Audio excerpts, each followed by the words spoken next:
أهلا وسهلا بتلامذتي الأعزاء. سنحاول اليوم أن نقوم بشرح قصيدة ما بال طيفك لا يزور لماما للشاعر عبد العزيز الفشتالي.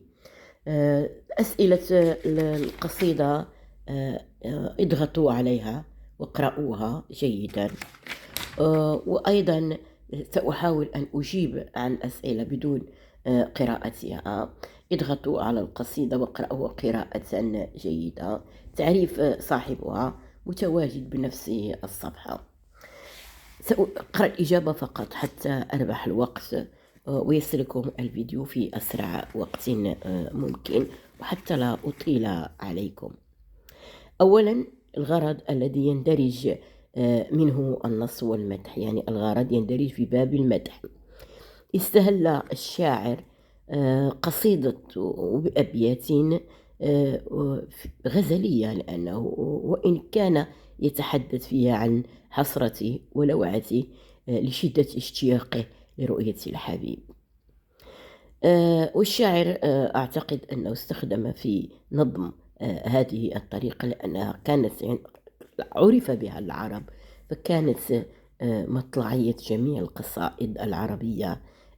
في القصيدة العربية كانت البداية دائما بها تبدأ بغزل، ثم يدخل الإنسان مباشرة بعدها إلى ما يريد أن يصفه أو يهجو أو يرتي أو يتغزل به. على كل، السؤال رقم 3: يمدح الشاعر الرسول صلى الله عليه وسلم ويصفه بمجموعة من الأوصاف تختص به. وصفه بالرفعة، يعني أنه له مكانة رفيعة، وأنه خير الأنام الأفضلية فهو خير الخلق، والقوة والشجاعة والحكمة والشرف فهو سنام أي شريف قومه، وأجل إرسال أي أعظم رسول. سؤال رقم 4: إنه الشفيع لقومه عند الله يوم القيامة. سؤال ويتضمن هذا السؤال قوله السؤال، لأنه كيف هذا السؤال رقم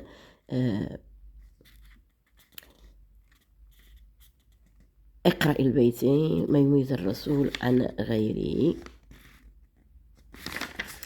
ما يميز الرسول صلى الله عليه وسلم عن غيره أنه خاتم الأنبياء، عرف بالصدق والأمانة، معجزته تختلف عن باقي المعجزات.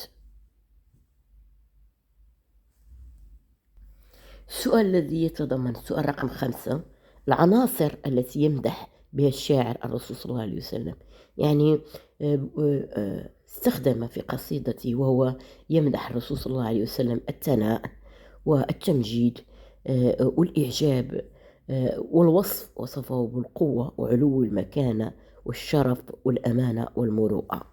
السؤال رقم 6 التي يرجى منه حتى تتواصل الصلاة على الرسول صلى الله عليه وسلم بدون انقطاع، ربط الشاعر في البيتين الأخيرتين بصورتين طبيعيتين، ما هما؟ يعني ربطهما بصورة سقوط المطر، الفيض والسخاء والكرم، وبابتسامة أشعة الشمس وهي تشرق لتنير الأرض، لأن إذا أشرقت الشمس في الصباح كأنها تبتسم كوجه امرأة حسناء مبتسمة ضاحكة بوجهها الوضاء. هكذا بالنسبة للشمس حينما تشرق فإنها تبتسم والأرض تستقبل تلك الضحكات وذلك الوجه البسام. إذن استخدم المطر والدفء، الحرارة، الشمس وعلاقتهما بالأرض. سؤال رقم 7: من فهمك للقصيدة حاول تقسيمها. القصيدة تنقسم إلى 3 وحدات من 1 إلى 6. تغزل الشاعر بمحبوبته ولوعته لشدة فراقه، ورغبته في رؤيتها. من 7 إلى 15 وصف الشاعر الرسول صلى الله عليه وسلم بعدة خصال ومكارم أخلاق ومعجزات وقوة وسمو الشرف وعلو المكانة. سؤال رقم 10، عفوا، الوحدة الثالثة من 16 إلى 17. وصف الشاعر الصلاة والسلام على الحياة بجمال الأرض والحدائق والأزهار، فحينما تتفتح وتفيض خيرات السماء، حينها ترتبط هناك علاقة ما بين السماء والأرض. السماء تبكي أي تمطر، والأرض تبتسم بأشعة الشمس، وتتفتح النباتات والأزهار وتكثر الخيرات. سؤال رقم 9، ألفاظ المعجم الديني: محمد الهادي، وأجل إرسال، الإله، يونس، الشفاعة، ثم يسجد، يعني تحت العرش يسجد، المعجزات، الهدي، نبوية، السبع العلا، الملائكة، الروح الأمين، صلى عليك الله. دي كل ألفاظ تندرج ضمن المعجم الديني. السؤال رقم 9، يعني قال استخرج الاستعارة: ما بكت السماء والنور يضحك في الثرى بساما. يعني استعار الشاعر أفعال وتصرفات سيئة للإنسان فأضفاها على الطبيعة. السؤال رقم 10، المقابلة. يعني نشوف البيت: خير الأنام محمد الهادي، أردى الضلال، وجب منه سلامة. عندنا الهادي تضاد مع الضلال. أعتقد أن هنا عندنا طباق إيجاب، لأن المقابلة إلا بغيتي يقول هنا كاينة مقابلة خاص يكون أكثر من لفظتين، ويكون الترتيب يعني لفظتين أو أكثر من معنيين أو جملتين يكونوا مختلفتين. نلاحظ في هذا البيت هناك اختلاف فقط بين كلمتين، إذن هنا الطباق إيجاب يعني.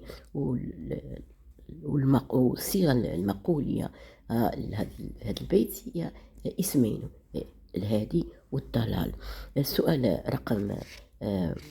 رقم 11 اللي قال لك: قرأ لنا البيت، تفهم دلالات البيت التاسع. لتفهم دلالات البيت التاسع استرجع قصة يونس عليه الصلاة والسلام. احنا كلنا نعلم قصة سيدنا يوسف عليه الصلاة والسلام، حينما بعثه الله إلى قومه ليهديهم بعد غيهم إلى الصراط المستقيم، لكن قومهم رفضوا وأبوا استجابة دعواته، فغضب يونس بعدما أخبرهم بأن الله سيسلط عليهم العذاب، وخرج من المدينة متجها صوب البحر، فركب باخرة كانت الأمواج عالية والرياح شديدة، والباخرة أو السفينة لها حمولة كثيرة من الناس والبضائع، فخاف الناس على بثقلها على أن تغرق، فقرروا تخفيف برمي بعض البضائع في البحر، ولكن ما زالت الأمواج تتقاذف بالسفينة، فقرروا أن يرمى في البحر أحد الأشخاص. فالقرعة كانت تأتي دائما في سيدنا يوسف، وقد رفضوا لأنه رجل صالح، لكن في النهاية سيدنا يوسف رمى نفسه في البحر فابتلعه الحوت، لأن الحوت أرسله الله إليه ليبتليه به وليبين له أن سيدنا يونس أخطأ حينما لم يصبر على قومه. إن العلاقة ما بين قصة سيدنا يوسف في البيت التاسع: فلاذ يونس، وقد لاذ يونس حين خاض ظلام، أي حينما أصبح في بطن الجوف عرف قدرة الله جيدا، وتمكن من طلب المغفرة والعفو والتسبيح حتى عفى الله عنه وغفر له وأخرجه من بطن الحوت حينما رمي بجانب الشاطئ إلى آخر القصة. نحن نعلم أن الله سبحانه وتعالى سلط عليه القرنبيط أي القرع وأوراقه وتداوى به وتناوله فشفي، فعاد إلى قوم فوجدهم سبحانه سبحان الله العظيم قد أسلموا واتبعوا طريق الهدى بعد بمجرد خروجه من المدينة. لكن قوم يونس كانوا هم أول قوم يتبعون الهدى بدون نبيه طلبا من الله المغفرة. البيت الذي يقول: تأمل البيت السادس وبين الأحسن الشاعر التخلص من النسيب وإلى المديح. يعني البيت السادس: وتسلسلت عبراتها شوقا لمن وقفت عليه صلاتها وسلامة. هناك نلاحظ بأن الأبيات من 1 حتى 6 هي غزل، يعني تغزل الشاعر بمحبوبته وتحصره على في إراقها وشدة لوعته وعشقه. لكن في البيت السادس نلاحظ أن الشاعر تسلل، أي ابتعد، حاول الخروج بالقصيدة من مطلعها غزل إلى المديح بقوله: وقفت عليه صلاتها وسلامة. يعني استخدم لفظة الصلاة والسلام كبداية ومؤشر على أنه سيمدح الرسول صلى الله عليه وسلم. الجواب: نعم، استطاع الشاعر الانتقال من النسيب، لأن النسيب هو شعر ينظم من أجل النساء شبيه بالغزل. المديح هو المدح وذكر الصفات والمزايا وخصائص الممدوح. فالشاعر انتقل من النسيب باعتباره غزل يخص المرأة وتغزل بها إلى بداية مدحه للرسول صلى الله عليه وسلم بذكره لفظة الصلاة ولفظة السلام. السؤال لك: ما فائدة التكرار؟ يعني قالك دلالة التكرار في البيتين الأخيرين هو تقديم صورة قوية عن ممدوحه. لأننا ملي كنديرو التكرار في القصيدة كنبغيو نجعل القارئ يرى صورة الممدوح صورة واضحة. ما دلالة التكرار في البيتين الأخيرين؟ دلالة التكرار في البيتين الأخيرين يعني يسعى الشاعر تقديم صورة قوية عن محموده. حتى يضمن الشاعر الممدوح صلاة متجددة اختار من عناصر الطبيعة مشاهد متجددة. يعني تفتح الزهور، فالزهور تتفتح بكل أشكالها وألوانها وباختلاف وسائل تفتحها، فهي تتجدد دائما. الأرض أيضا تتنفس وتتجدد حينما تسقط عليها الأمطار. السماء أيضا، الهواء يتجدد حينما ينزل المطر، الفيض من عند الله. إذن هكذا استخدم الشاعر بعض عناصر الطبيعة التي تفيد التجديد إلى آخره.